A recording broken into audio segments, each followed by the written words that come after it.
जय श्री कृष्ण। श्रीमद् भागवत महापुराण प्रथम खंड षष्ठम स्कंद 16वां अध्याय।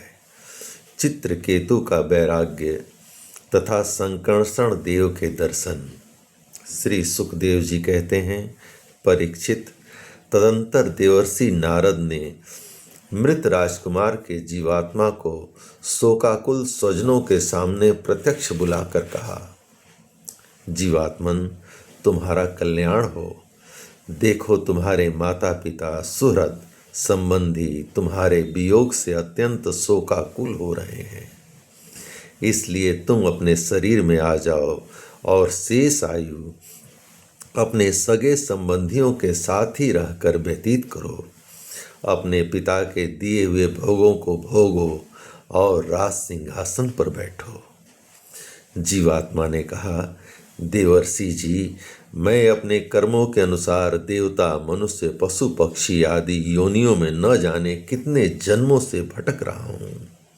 उनमें से ये लोग किस जन्म में मेरे माता पिता हुए। विभिन्न जन्मों में सभी एक दूसरे के भाई, बंधु, नाती, गोती, शत्रु, मित्र, मध्यस्थ, उदासीन और द्वेषी होते रहते हैं। जैसे सुवर्ण आदि क्रय विक्रय की वस्तुएं एक व्यापारी से दूसरे के पास आती जाती रहती हैं, वैसे ही जीव भी भिन्न भिन्न योनियों में उत्पन्न होता रहता है। इस प्रकार विचार करने से पता लगता है कि मनुष्यों की अपेक्षा अधिक दिन ठहरने वाले सुवर्ण आदि पदार्थों का संबंध भी मनुष्यों के साथ स्थायी नहीं, क्षणिक ही होता है। और जब तक जिसका जिस वस्तु से संबंध रहता है, तभी तक उसकी उस वस्तु से ममता भी रहती है। जीव नित्य और अहंकार रहित है। वह गर्भ में आकर जब तक जिस शरीर में रहता है, तभी तक उस शरीर को अपना समझता है।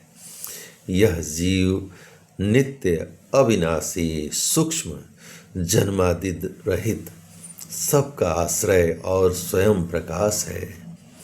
इसमें स्वरूपतः जन्म मृत्यु आदि कुछ भी नहीं है। फिर भी यह ईश्वर रूप होने के कारण अपनी माया के गुणों से ही अपने आप को विश्व के रूप में प्रकट कर देता है। इसका न तो कोई अत्यंत प्रिय है और न अप्रिय, न अपना और न पराया। क्योंकि गुण दोष हित अहित करने वाले मित्र शत्रु आदि की भिन्न भिन्न बुद्धि वृत्तियों का यह अकेला ही साक्षी है। वास्तव में यह अद्वितीय है।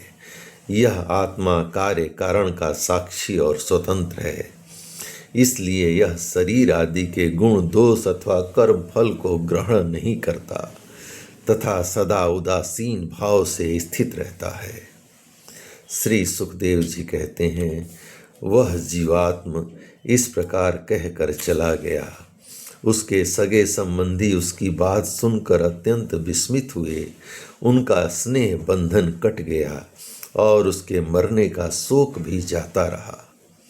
उसके बाद जाति वालों ने बालक के मृत देह को ले जाकर तत्कालोचित संस्कार और दैहिक क्रियाएं पूर्ण की और उस दुस्तज्य स्नेह को छोड़ दिया, जिसके कारण शोक, मोह, भय और दुख की प्राप्ति होती है।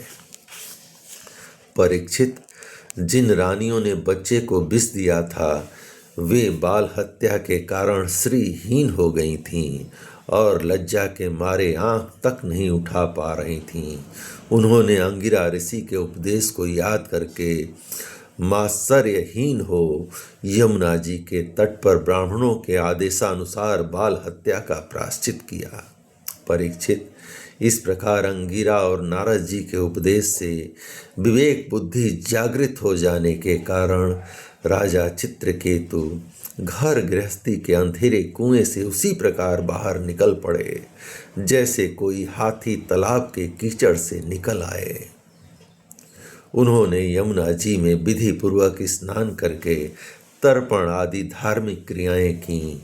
तदंतर संयतेंद्रिय और मौन होकर उन्होंने देवर्षि नारद और महर्षि अंगिरा के चरणों की वंदना की। भगवान नारद ने देखा कि चित्रकेतु जितेंद्रीय भगवत भक्त और शरणागत हैं, अतः उन्होंने बहुत प्रसन्न होकर उन्हें इस विद्या का उपदेश किया। देवर्षि नारद ने यूं उपदेश किया।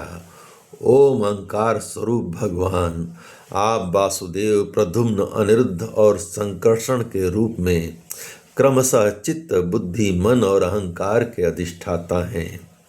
मैं आपको इस चक्रव्यूह रूप का बार बार नमस्कार पूर्वक ध्यान करता हूँ। आप विशुद्ध विज्ञान स्वरूप हैं। आपकी मूर्ति परमानंदमयी है। आप अपने स्वरूप भूत आनंद में ही मग्न और परम शांत हैं।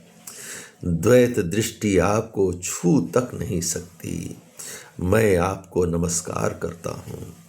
अपने स्वरूप भूत आनंद की अनुभूति से ही आपने माया जनित राग, द्वेष आदि दोषों का तिरस्कार कर रखा है। मैं आपको नमस्कार करता हूँ। आप सबकी समस्त इंद्रियों के प्रेरक, परम महान और विराट स्वरूप हैं। मैं आपको नमस्कार करता हूँ। मन सहित वाणी आप तक न पहुँचकर बीच से ही लौट आती है। उसके उपरत हो जाने पर जो अद्वितीय नाम रूप रहित चेतन मात्र और कार्य कारण से परे की वस्तु रह जाती है, वह हमारी रक्षा करे। यह कार्य कारण रूप जगत जिनसे उत्पन्न होता है, जिनमें स्थित है और जिनमें लीन होता है, तथा जो मिट्टी की वस्तुओं में व्याप्त मृतिका के समान सब में ओतप्रोत हैं, उन पर ब्रह्म स्वरूप आपको मैं नमस्कार करता हूँ। यद्यपि आप आकाश के समान बाहर भीतर एक रस व्याप्त हैं, तथापि आपको मन, बुद्धि और ज्ञानेंद्रियां अपनी ज्ञान शक्ति से नहीं जान सकती, और प्राण तथा कर्मेंद्रियां अपनी क्रिया रूप शक्ति से स्पर्श भी नहीं कर सकती। मैं आपको नमस्कार करता हूँ। शरीर, इंद्रिय, प्राण, मन और बुद्धि जागृत तथा स्वप्न अवस्थाओं में आपके चैतन्यांश से युक्त होकर ही अपना अपना काम करते हैं, तथा सुसुप्ति और मूर्छा की अवस्थाओं में आपके चैतन्यांश से युक्त न होने के कारण अपना अपना काम करने में असमर्थ हो जाते हैं। ठीक वैसे ही जैसे लोहा अग्नि से तप्त होने पर जला सकता है, अन्यथा नहीं। जिसे दृष्टा कहते हैं वह भी आपका ही एक नाम है। जागृत आदि अवस्थाओं में आप उसे स्वीकार कर लेते हैं। वास्तव में आपसे पृथक उनका कोई अस्तित्व नहीं है। ओंकार स्वरूप महाप्रभावशाली महाविभूतिपति भगवान महापुरुष को नमस्कार है। श्रेष्ठ भक्तों का समुदाय अपने कर कमलों की कलियों से आपके युगल चरण कमलों की सेवा में संलग्न रहता है। प्रभो, आप ही सर्वश्रेष्ठ हैं। मैं आपको बार बार नमस्कार करता हूँ। जय श्री कृष्ण। श्री सुखदेव जी कहते हैं, परीक्षित, देवर्षि नारद अपने शरणागत भक्त चित्रकेतु को इस विद्या का उपदेश करके महर्षि अंगिरा के साथ ब्रह्मलोक को चले गए। राजा चित्रकेतु ने देवर्षि नारद के द्वारा उपदिष्ट विद्या का उनकी आज्ञा अनुसार 7 दिन तक केवल जल पीकर बड़ी एकाग्रता के साथ अनुष्ठान किया। तदंतर उस विद्या के अनुष्ठान से 7 रात के पश्चात राजा चित्रकेतु को विद्याधरों का अखंड आधिपत्य प्राप्त हुआ। इसके बाद कुछ ही दिनों में इस विद्या के प्रभाव से उनका मन और शुद्ध हो गया। अब वे देवाधिदेव भगवान शेष जी के चरणों के समीप पहुंच गए। जय श्री कृष्ण। इस प्रकार श्रीमद् भागवत महापुराण प्रथम खंड 6म स्कंद 16वां अध्याय का प्रथम भाग संपूर्ण हुआ। जय श्री कृष्ण।